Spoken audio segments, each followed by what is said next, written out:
16 পৰা 25 বছৰ বয়সটো হৈছে এনেকুৱা এটা বয়স যিটো বয়সৰ দ্বাৰা আপুনি গোটেই জীৱনটো নিৰ্ধাৰণ কৰিব পাৰিব। কিছু মানুহে এই বয়সখিনি পাৰ হৈ যোৱাৰ পিছতহে উপলব্ধি কৰিব পাৰে যে তেওঁলোকে কিমান ডাঙৰ ভুল কৰিছিলে আৰু এই সময়খিনিত সিহঁতৰ ৰিগ্ৰেট ফিল হয়। এই সময়খিনি সিহঁতৰ না পৰ্যাপ্ত পৰিমাণে ধন থাকে, না সিহঁতৰ সমস্যা সমাধান কৰিবলৈ কোনো ৰাস্তা থাকে।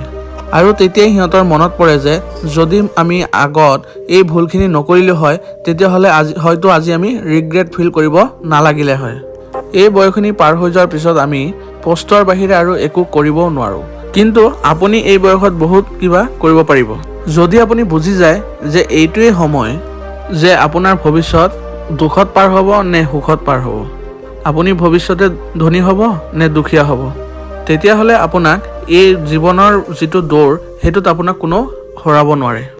এই ভিডিঅ'টোত মই এনেকুৱা 4টা পইণ্ট কভাৰ কৰিছোঁ যিবোৰ যদি আপুনি এইটো বয়সত শিকি যায় তেতিয়াহ'লে আপোনাৰ ভৱিষ্যত জীৱন সুখৰ আৰু আনন্দময় হ'ব।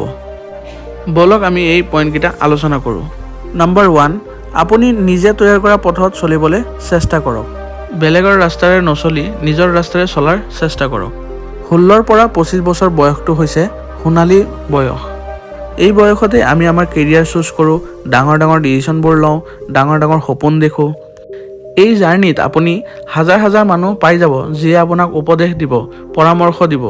চাওক, মই এইটো কোৱা নাই যে আপুনি উপদেশ দিয়া ব্যক্তিসকলক আপুনি ইগন'ৰ কৰিব। সকলোৰে কথাবোৰ শুনক, সকলোৰে কথাবোৰ শিকক, কিন্তু কৰক আপোনাৰ নিজৰ মনে যিটো কয় সেইটো। আপুনি কাকো ফ'ল' কৰাৰ দৰকাৰ নাই। যিহেতু ডেষ্টিনেশ্যন আপোনাৰ নিজৰ, সেইবাবে পথটো আপোনাৰ নিজৰেই হোৱা উচিত। আৰু আপুনি সেই ৰাস্তাটো এৰি দিয়ক যিটোত ভিৰ আছে, কাৰণ এইটো জৰুৰী নহয় যে ভিৰ ৰাস্তাটোৱে সঠিক ৰাস্তা বুলি। সেইবাবে নিজৰ পথ নিজে তৈয়াৰ কৰক আৰু নিৰ্ভয়ে সেইটোৱেই ফ'ল' কৰক। দ্বিতীয়তে, আপুনি অপ্ৰয়োজনীয় আৰু অলাগতিয়াল বস্তুবোৰৰ বিষয়ে বেছি নাভাবিব। 16 পৰা 25 বছৰ বয়সটো হ'ল এনেকুৱা এটা বয়স যিটো বয়সত প্ৰচুৰ ডিষ্ট্ৰেকশ্যন আহি পৰে, যেনে love, social media, smartphone, breakup, relationship ইত্যাদি বিষয়বস্তুবোৰে আমাক আগুৰি ৰাখে। এইবোৰৰ ওপৰত আপুনি ভাবি একোৱেই নাপায়, বৰঞ্চ এইবোৰে আপোনাৰ মগজুত কুপ্ৰভাৱ পেলাই আপোনাৰ লক্ষ্য আগবাঢ়িবলৈ বাধাৰ সৃষ্টি কৰে। সেইবাবে অপ্ৰয়োজনীয় ভাৱনাৰ পৰা আপুনি দূৰত থাকক। কেতিয়াবা কোনোবা কিবা ক'লেও আপুনি সেইটো আৰু ভাৱনা চিন্তা কৰি থাকি লাভ নাই, কাৰণ যেতিয়া এইবিলাক বস্তু পাৰ হৈ যাব, যেতিয়া আপুনি এই বয়সটো পাৰ হৈ পেলাই ভাবিবলৈ যত্ন কৰিব, তেতিয়া দেখিব যে এইবিলাক কোনো প্ৰয়োজনেই নাছিলে মোৰ ভাৱনা চিন্তা কৰা, এনেই মোৰ জীৱনটো এইবিলাকত ধ্বংস কৰিলোঁ। সেইবাবে এই বয়সতে যদি আপুনি এইবিলাক বস্তু আপুনি বুজি যায় তেতিয়াহ'লে আৰু ভৱিষ্যতে আপুনি এইবিলাক ভুল নকৰে আৰু আপুনি ৰিগ্ৰেটো ফিল কৰিব লগা নহ'ব। তৃতীয় নম্বৰ পইণ্টটো হ'ল ইনভেষ্টমেণ্ট। এই বয়সৰ পৰাই যদি আপুনি ইনভেষ্টমেণ্ট কি বস্তু এইটো যদি বুজি যায় তেতিয়াহ'লে আৰু আপোনাৰ ভৱিষ্যতে কোনো টকাৰ সমস্যা নাথাকে। এই বয়সৰ পৰাই আপুনি বুজিব লাগিব যে ক'ত টকা ইনভেষ্ট কৰিলে ক'ত কিমান পোৱা যায় বা টকাৰ পৰা টকা কেনেকৈ ইনকাম কৰিব পাৰোঁ, সেই বিষয়ে যদি আপুনি জানি যায় তেতিয়াহ'লে আপুনি ভৱিষ্যতে আৰু এই টকাৰ কোনো আপোনাৰ নাটনি নহ'ব। 4th পইণ্টটো হ'ল ৰিস্ক।